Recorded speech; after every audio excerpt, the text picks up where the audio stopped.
still is, forming steady hearts in unsteady times, with Pastor John L. Widdifield. To set the mind on the Spirit is life and peace. Romans 8:6. The mind becomes like the thing that it rests upon. Paul does not treat the mind as neutral territory or neutral ground. He says to set the mind on the flesh is death, but to set the mind on the Spirit is life and peace. The mind is always being set somewhere, isn't it? It may feel free because thoughts move quickly, but quickness is not freedom. A bird in a cage can move quickly. A man pacing in a prison can move quickly. A mind can be active and still be captive. The question is not whether the mind is moving. The question is where the mind is going to sit. Paul gives two directions: flesh, spirit; death, life and peace. The flesh is not merely the body. It is sarx. It is human nature turned away from God, the self curved inward, desire unruled by holy fear, uncorrected by trust, reason divorced from obedience. The mind set on the flesh may be religious or irreligious. It may be crude or respectable. It may look disciplined, educated, productive, and impressive. But if it is set on the flesh, it is moving toward death. A flesh-set mind is not always obviously wicked. Sometimes it is merely self-reliant. Sometimes it is obsessed with control. Sometimes it is addicted to comparison. Sometimes it is restless for pleasure. Sometimes it is consumed with resentment.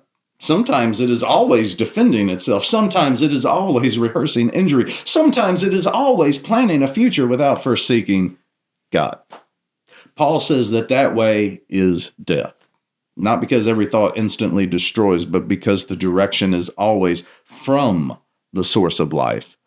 A branch can appear alive for a little while after being cut off. It can. Leaves may remain green briefly, but separation from the root has already decided the outcome for the branch. Then Paul says, to set the mind on the Spirit is life and peace. Notice that peace is not treated as a mood that we manufacture. Peace is the fruit of a mind rightly set. Many people try to obtain peace while refusing the spiritual placement that produces peace. They want calm while feeding the flesh. They want rest while serving their vanity. They want clarity while indulging resentment. They want joy while keeping God at the edge of their thought life. But peace is not a thing that we steal from God while walking away from Him. Peace belongs to the mind set on the Spirit. To set the mind on the Spirit is to bring thought itself under the rule of God. It is to let Scripture interrupt anxiety. It is to let holiness govern desire, and it is to let truth correct your imagination. It is to let the promises of God become more weighty than the threat of the hour. This does not mean every thought becomes easy. It means every thought is brought into a new kingdom. The Spirit-set mind still grieves loss, but grief is not Lord any longer. It still plans, but planning is not the Lord. It still discerns danger, but danger is not the Lord. It still remembers old wounds, but wounds are not the Lord.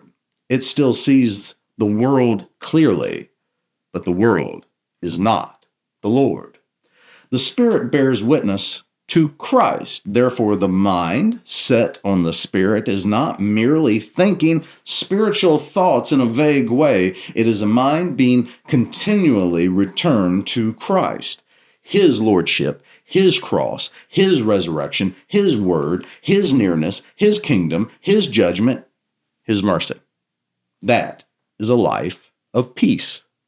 The scattered mind is at the mercy of whatever calls loudest. The steady mind is governed by what is truest. A mind set on the Spirit does not have to chase every fear to its imagined end. It does not have to entertain every temptation until it becomes desire. It does not have to answer every accusation. It does not have to turn every uncertainty into a throne. It can say, no, I am being set elsewhere, set on the Spirit, set on life, set on peace. The modern mind is under constant invitation to be scattered today. Every device is a doorway now. Every platform is a market. Every alarm is a teacher. Every headline asks not only to be read, but to be inhabited. The mind is pulled from grief to outrage, from outrage to amusement, from amusement to envy, from envy to fear to distraction, from distraction back to grief. This is not merely inconvenience, it is formation. A scattered mind becomes easier to govern from the outside. Think about it. It loses the ability to weigh. It reacts before it discerns. It consumes before it understands, and it becomes very skilled at noticing many things and very poor at beholding what matters. And into this scattered age, Scripture speaks with unnerving simplicity, quote, to set the mind on the Spirit is life and peace, unquote. The age says the problem is lack of information. Scripture says the problem is misplaced attention. The age says peace will come when circumstances are controlled. Scripture says peace comes when the mind is set on the Spirit. The age says every thought deserves expression. Scripture says thoughts must be governed. The age says identity is discovered by listening to every inner impulse. Scripture says the flesh can think, desire, and speak death. This is why Christians must recover the discipline of a Spirit-set mind, not a fragile mind that refuses to know hard things, not a naive mind that pretends the age is harmless, definitely not an empty mind that mistakes blankness for peace.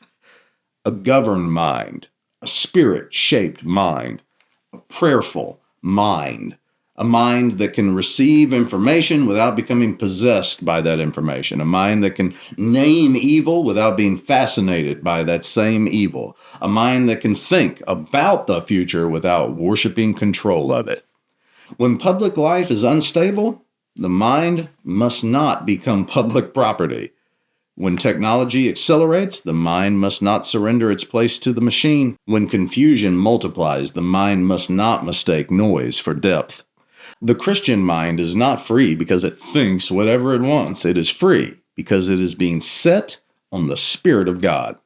And when the Spirit governs the mind, life and peace begin to return to it. The mind set on the Spirit is life and peace.